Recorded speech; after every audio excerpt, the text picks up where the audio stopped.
साईं बाबा जी ने समाधि लेने से पहले 11 वचन दिए थे, जो कि इस प्रकार हैं। साईं बाबा जी ने पहला वचन दिया था कि जो भी शिरनी में आएगा आपद दूर भगाएगा। साईं बाबा जी का दूसरा वचन, चढ़े समाधि की सीढ़ी पर, पैर तले दुख की पीढ़ी पर। तीसरा वचन, त्याग शरीर चलाऊंगा, भक्त हेतु दौड़ा आऊंगा। साईं बाबा जी का चौथा वचन, मन में रखना दृढ़ विश्वास, करे समाधि पूरी आस। पांचवा वचन, मुझे सदा जीवित ही जानो, अनुभव करो सत्य पहचानो। बाबा जी का पांचवा वचन, मेरी शरण आ खाली जाए, हो तो कोई मुझे बताए। बाबा जी का सातवां वचन, जैसा भाव रहा जिस जन का, वैसा रूप हुआ मेरे मन का। आठवां वचन, भार तुम्हारा मुझ पर होगा, वचन न मेरा झूठा होगा। 10वां वचन, असहायता लो भरपूर, जो मांगे वह नहीं दे दूर। 11वां वचन, मुझ में लीन वचन मन काया, उसका ऋण ना कभी चुकाया। 12वां वचन, धन्य धन्य वह भक्त अनाय, मेरी शरण तज जिसे ना आया। बाबा जी के यह 11 वचन थे, जो कि बाबा जी ने समाधि लेने से पहले अपने भक्तों को दिए थे।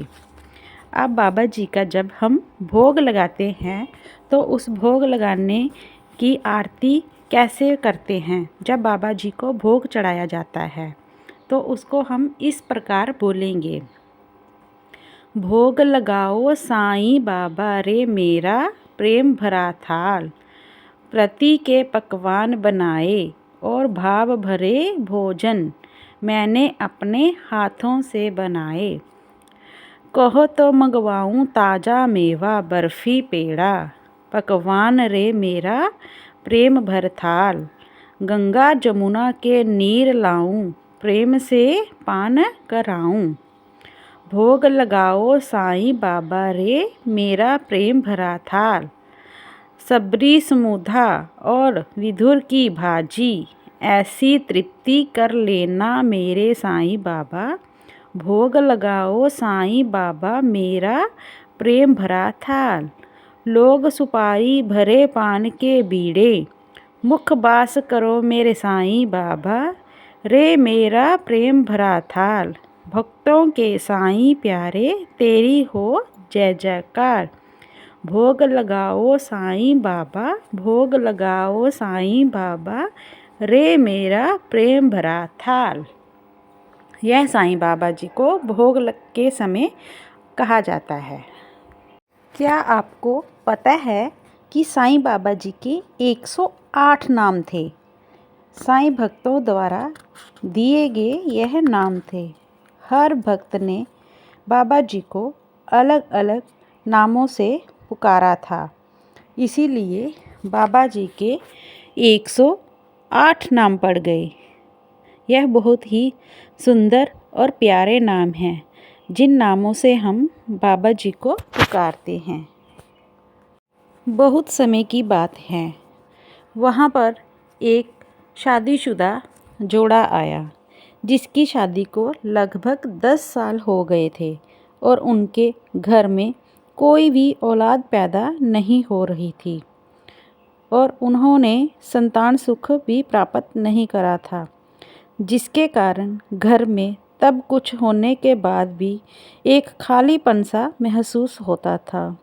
वह लोग उदास रहते थे और अपने माता पिता और पोता पोती का मुंह कभी नहीं देखने को तरस गए थे।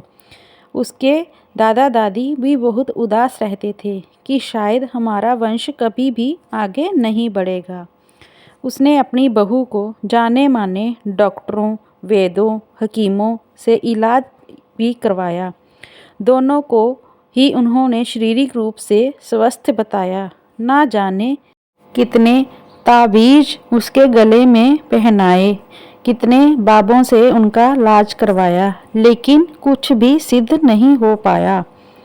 एक दिन राजेश के ऑफिस में ट्रांसफ़र होकर आए अशोक ने सभी को मिठाई बांटी और राजेश ने पूछा, पर उसने बताया कि उसके घर में 7 साल बाद बेटा पैदा हुआ है। यह मेरे साईं बाबा की कृपा से उन्हें पुत्र प्राप्ति हुई है। यह बात सुन के राकेश के मन में भी साईं बाबा जी के प्रति श्रद्धा पैदा हुई। उसके साथ उन्होंने राजेश को साईं बाबा की महिमा एवं साईं व्रत के बारे में विस्तार से बताया और साईं व्रत की कथा की एक पुस्तक भी उसको भेंट स्वरूप दी। और उन्होंने कहा कि तुम जैसे जैसे इस पुस्तक में लिखा है बाबा जी के बारे में, वैसे वैसे ही उनको भक्ति करना शुरू कर दो। राजेश ने उनकी सलाह मान ली। राजेश और राधा दोनों ने पूरे श्रद्धा और विश्वास के साथ 9 गुरुवार को व्रत रखने की मन्नत मांगी और कहा कि बाबा जी हमारे घर में कोई औलाद हो। साईं बाबा जी की कृपा से व्रत पूर्ण होते ही राधा गर्भवती हो गई और फिर से सही समय पर उसने एक सुंदर पुत्र को जन्म दिया। साईं बाबा की कृपा से 10 वर्ष के बाद उन्हें पुत्र की प्राप्ति हुई। उनकी खुशी का कोई भी ठिकाना नहीं था। उनके दादा दादी भी बहुत खुश थे, जिन्होंने यह उम्मीद भी छोड़ दी थी कि उन्हें कभी अपने पोता पोती का मुंह देखने को भी कभी मिलेगा। उनके लिए भी यह किसी भी चमत्कार से कम नहीं था। उनका साईं बाबा से पहले से भी ज़्यादा श्रद्धा और विश्वास बढ़ गया कि साईं बाबा जी ने हमारी झोली भर दी है खुशियों से। यह खुशी उनको कहीं भी प्राप्त नहीं हुई। किसी डॉक्टर, किसी वैद्य, किसी हकीम ने कुछ भी नहीं किया। यह साईं बाबा जी की कृपा ही थी, जो साईं बाबा जी ने हमें अपने आशीर्वाद के स्वरूप में दी।